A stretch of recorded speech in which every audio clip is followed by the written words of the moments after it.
Is Sairaj. Welcome to my channel Telugu health and beauty. ఈ రోజు వీడియోలో నేను కొన్ని ఎక్సర్సైజెస్ని షేర్ చేస్తున్నానండి. సో చాలామంది రిక్వెస్ట్ చేస్తున్నారు, మాది చాలా బిజీ లైఫ్ స్టైల్ అండి, ఎక్సర్సైజ్ చేయడానికి టైం ఉండదు. సో వెయిట్ లాస్ అవ్వడానికి చాలా ఎక్సర్సైజెసే ఉంటాయి, వన్ బై వన్ చేసుకుంటూ వెళ్ళాలి. సో ఇన్ని ఎక్సర్సైజ్ చేసే టైం కూడా మాకు ఉండదు. సో మాలాంటి బిజీ లైఫ్ స్టైల్ ఉన్న వాళ్ళకి సింపుల్గా అండ్ కొన్ని ఎక్సర్సైజెస్ని షేర్ చేయండి. సో సేమ్ మీరు ఏ ఎక్సర్సైజెస్ అయితే ఫాలో అవుతున్నారో అవే మేము ఫాలో అవుతాము.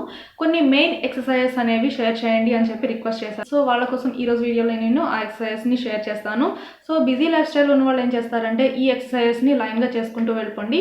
సో ఈ ఎక్సర్సైజ్ని మార్నింగ్ అండ్ ఈవినింగ్ చేయడానికి ట్రై చేయండి. సో ఈవినింగ్ కుదరకపోతే అట్లీస్ట్ మార్నింగ్ అయినా చేయడానికి ట్రై చేయండి, లేకపోతే మార్నింగ్ కుదరకపోతే ఈవినింగ్ చేయడానికన్నా ట్రై చేయండి. సో ఇందులో మనం ఎక్కువ డిఫరెంట్ ఎక్సర్సైజెస్ కూడా షేర్ చేయము. సో ఒక ఎక్సర్సైజెస్ని కొన్ని టైమ్స్ చేయాల్సి వస్తుంది. సో ఎక్సర్సైజ్ మరీ అంత ఎక్కువ చేయలేకపోతున్నారు, అంత టైం లేదంటున్నారు కాబట్టి కొంచెం డైట్ మీద కూడా కొంచెం కాన్సన్ట్రేట్ అనేది చేయండి. అలాగే ఈ ఎక్సర్సైజ్ చేస్తూ డైట్ ప్లాన్ చేస్తున్నట్లయితే ఈజీగా వెయిట్ లాస్ అవుతారు. సో మామూలుగా ఎక్కువ ఎక్సర్సైజ్ చేస్తూ మార్నింగ్ అండ్ ఈవినింగ్ ఎక్సర్సైజ్ చేసేవాళ్ళు, ఇంకా మంచిగా డైట్ ప్లాన్ ఫాలో అయ్యేవాళ్ళు ఇంకొంచెం ఫాస్ట్గా వెయిట్ లాస్ అవుతారు. కానీ మీరు ఒక్క పూటే ఎక్సర్సైజ్ చేస్తూ కొంచెం డైట్ ప్లాన్ అనేది పర్ఫెక్ట్గా పాటించలేరు కాబట్టి కొంచెం వెయిట్ లాస్ అవ్వడానికి టైం పడుతుంది. సో దాని గురించి ఏం టెన్షన్ పడమాకండి. మనం ఎప్పుడైతే డైట్ ప్లాన్ చేస్తామో, ఎప్పుడైతే ఎక్సర్సైజ్ స్టార్ట్ చేస్తామో కంపల్సరీగా వెయిట్ లాస్ అవుతాము. కానీ ఎక్సర్సైజ్ చేసిన తర్వాత కొంచెం మంచి డైట్ అనేది ఫాలో అవ్వండి. ఎక్సర్సైజ్ చేసిన తర్వాత వెంటనే ఫ్యాట్ ఫుడ్ తీసుకోవటం అలాంటివి అయితే తీసుకోమాకండి. ఎక్సర్సైజ్ చేసిన తర్వాత మనం తీసుకునే మంచి ప్రోటీన్ ఫుడ్ చాలా మంచి ఎనర్జీని ఇస్తుంది. అలాగే బ్యాడ్ కొలెస్ట్రాల్ రిమూవ్ చేసేసి అప్పుడు తినే మంచి ప్రోటీన్ ఫుడ్ ఏదైతే ఉందో అదే మనకి ఎనర్జీగా మారుతుంది. అలాగే వెయిట్ లాస్ అవడానికి కూడా ఛాన్సెస్ ఉంటుంది కాబట్టి మంచి ప్రోటీన్ ఫుడ్ అనేది తీసుకుంటూ ఉండండి. ఓకే, ఇప్పుడు ఎక్సర్సైజ్ ఎలానో చూసేద్దాం.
ఫ్రెండ్స్ చూసారు కదా, ఈ ఎక్సర్సైజ్ని ట్రై చేయండి. ఇందులో కొన్ని ఎక్సర్సైజులు కొంచెం టఫ్గా ఉన్నా సరే తప్పకుండా చేయాలి. సో ఎందుకంటే ఎక్కువ ఎక్సర్సైజ్ చేసే టైం మీకు లేదు కాబట్టి, సో ఈ ఎక్సర్సైజ్ వల్ల ఎక్కడైతే ఫ్యాట్ ఉందో అక్కడ ప్రెషర్ ఎక్కువగా పడి ఫ్యాట్ రెడ్యూస్ అవడానికి ఛాన్సెస్ ఉంటాయి కాబట్టి ఇందులో చెప్పిన అన్ని ఎక్సర్సైజెస్ని కూడా మీరు తప్పకుండా ట్రై చేయాలి. నేను ఎంతైతే కౌంట్ చెప్పానో అంత కౌంట్ కానీ మీరు చేయలేకపోతే మీరు ఎంతవరకు అయితే చేయగలరో అంతవరకు ట్రై చేయండి. నిదానంగా చేస్తుండగా అది అలవాటు అయిపోతుంది. ఓకే, స్టార్టింగ్లో అయితే కొంచెం ఇబ్బందిగా అనిపిస్తే కౌంట్ తక్కువే చేయండి. సో బిజీ లైఫ్ స్టైల్ ఉన్న వాళ్ళు ఈ ఎక్సర్సైజ్ని ట్రై చేయండి. అలాగే కంపల్సరీగా ఎక్సర్సైజ్ చేసే ముందు వార్మప్స్ చేయడం మాత్రం మర్చిపోకండి. సో ఎక్సర్సైజ్కి బిఫోర్ వార్మప్స్ అనేవి చాలా ఇంపార్టెంట్. ఓకే, ఆల్రెడీ నేను దీని మీద బ్రీఫ్గా ఒక వీడియో చేస్తాను. అది కానీ మీరు వాచ్ చేయకపోతే కింద డిస్క్రిప్షన్ బాక్స్లో లింక్స్ అన్ని ప్రొవైడ్ చేస్తాను, వాచ్ చేయండి. బెల్లీ ఫ్యాట్ ఎక్సర్సైజ్ షేర్ చేసుకున్నాము, హ్యాండ్ ఫ్యాట్ ఎక్సర్సైజ్ షేర్ చేసుకున్నాము, ఇంకా but fat, thigh fat, breast fat, ఇంకా ఇలాంటి ఎక్సర్సైజ్ కూడా షేర్ చేసుకున్నాము. అవి కానీ మీకు అవసరమైతే కింద డిస్క్రిప్షన్ బాక్స్లో లింక్స్ అన్ని ప్రొవైడ్ చేస్తాను, ఒకసారి చెక్అవుట్ చేయండి. సో చాలా మందికి వస్తున్న డౌట్ ఏంటంటే ఎక్సర్సైజ్ చేసేప్పుడు బాడీ పెయిన్స్గా ఉంటున్నాయని చెప్పి. అది కామన్ అండి, చాలా కామన్. ఎందుకంటే బాడీ పెయిన్స్ వస్తాయి. సో డైలీ ఎక్సర్సైజ్ చేసే వాళ్ళల్లో కూడా బాడీ పెయిన్స్ అనేవి ఉంటాయి, అది కామన్ అండి. మీరు స్టార్టింగే చేస్తున్నారు కాబట్టి మీకు కొంచెం హెవీగానే ఉంటాయి, బాగా బాడీ స్పైన్గా ఉంటాయి 2 days 3 days పాటు. సో అంత బాడీ పెయిన్స్గా ఉంటే ఒక 2 days గ్యాప్ ఇచ్చేసి మళ్ళీ ఆ తర్వాత స్టార్ట్ చేయండి. స్లోగా ఎక్సర్సైజ్ ఇంక్రీజ్ అయ్యి ఎక్సర్సైజ్ కౌంట్ పెంచి ఎక్సర్సైజ్ అలవాటు అవుతున్న కొద్దీ మీకు బాడీ పెయిన్స్ అనేది రెడ్యూస్ అవుతుంది. ఓవర్ వెయిట్ ఉన్న వాళ్ళకైతే చాలా ఇబ్బందిగా ఉంటాయండి ఎక్సర్సైజ్ చేయటం. పాపం వాళ్ళకి ఇంకా బ్రీత్ తీసుకోవటం, ఎక్సర్సైజ్ చేసిన తర్వాత బాగా బ్రీతింగ్ అనేది ఎక్కువైపోయి కొంచెం బ్రీత్ తీసుకోవడానికి కూడా ఇబ్బందిగా ఉంటుంది. ఎక్సర్సైజ్కి గ్యాప్ ఇవ్వండి, కొంచెం రిలాక్స్ అవ్వండి. ఆ తర్వాత ఇంకో ఎక్సర్సైజ్ని స్టార్ట్ చేయండి. ఎందుకంటే అందరు వెయిట్ ఒకేలాగా ఉండదు కదా. సో మరీ ఓవర్ వెయిట్ ఉన్న వాళ్ళు మరి ఇబ్బందిగా అనిపిస్తే కొంచెం గ్యాప్ అనేది తీసుకోండి. అలాగే ఎక్కువ బాడీ పెయిన్స్ అనిపిస్తే డే బై డే చేస్తూ ఉండండి, కొంచెం అలవాటు అయ్యేంత వరకు. వాకింగ్ చేసేవాళ్ళు వాకింగ్ చేయండి, రన్నింగ్ చేయండి, అలాగే స్కిప్పింగ్ చేయండి. స్కిప్పింగ్ వల్ల ఎలాంటి ప్రాబ్లమ్స్ ఉండవండి. స్కిప్పింగ్ వల్ల బాడీ వెయిట్ ఇంకా ఫాస్ట్గా రెడ్యూస్ అవుతుంది, కానీ ఎలాంటి ప్రాబ్లమ్స్ అనేవి ఉండవు. 200 వరకు స్కిప్పింగ్ కౌంట్ పెట్టుకోండి. సో ఈరోజు వీడియోలో మీకున్న డౌట్స్ కొన్ని క్లారిఫై అయినాయి కదా. అలాగే ఈ వీడియో నచ్చితే లైక్ చేయండి, షేర్ చేయండి, అలాగే సబ్స్క్రైబ్ చేయండి. ఇంకేమైనా డౌట్స్ ఉంటే కామెంట్ సెక్షన్లో కామెంట్ చేయండి. నెక్స్ట్ వీడియోతో మళ్ళీ కలుసుకుందాం. Thank you for watching this video.